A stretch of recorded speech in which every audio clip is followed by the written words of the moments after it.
చాలా unfortunate day. నా మిత్రుడు 46 సంవత్సరాల అసోసియేషన్ నాకు రాజేంద్ర ప్రసాద్ గారికి,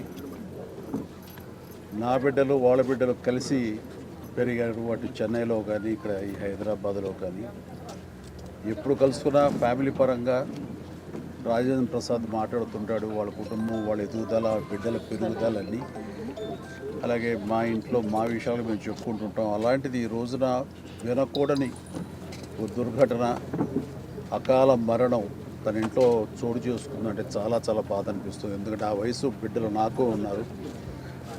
అలాంటి బిడ్డ అనుకోని విధంగా ఈ రోజున కాలం చెందడం అన్నది చాలా మనస్తాపానికి గురయ్యాను.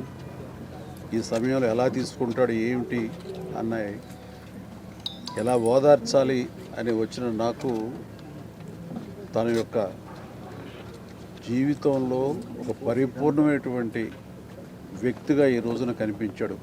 అందరికి తెలిసి అందరిని నవ్వించే, అందరికీ వినోదం పంచే రాజేంద్ర ప్రసాద్ ఈ రోజున తన వీట విషాదం జరిగింది. ఆ విషాదం ఎలా తీసుకుంటాడు అని అనుకుంటే, తనకున్నటువంటి వ్యక్తిత్వంతో ఆ బాధను కూడా దిగమింగుకుని మళ్ళీ తప్పదు జీవితంలో మనం అన్నీ చవి చూడాలి, భగవంతుడు ఎన్ని పరీక్షలా పెడతాడంటూ ఒక వేదాంతలాగా తను మాట్లాడుతుంటే మరింత బాధ అనిపించింది.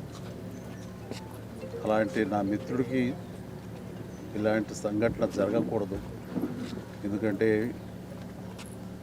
చిన్నవాళ్ళు పెద్దవాళ్ళు ఏమవుతారు ఏంటి అంటూ ఆ వయసుకు సంబంధించి మరణం దగ్గర అవుతున్న కొద్దీ వాళ్ళు బాధపడతారు. అలాంటిది బిడ్డలు ఇంకా ఎదుగుదల ఉంది, వయసు సగం కూడా కాలేదు జీవితకాలంలో, వాళ్ళు అలా కనుమరుగైపోతారనేది తట్టుకోవడం చాలా కష్టం. అలాంటి పరిస్థితి రోజున నా మిత్రుడికి, ఆ కుటుంబానికి కలిగినందుకు చాలా చాలా బాధ అనిపిస్తుంది.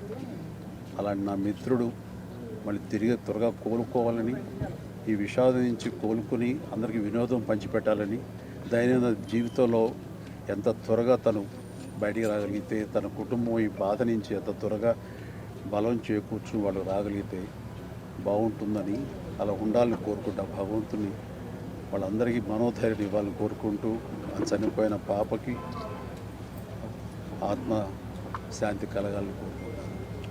Thank you.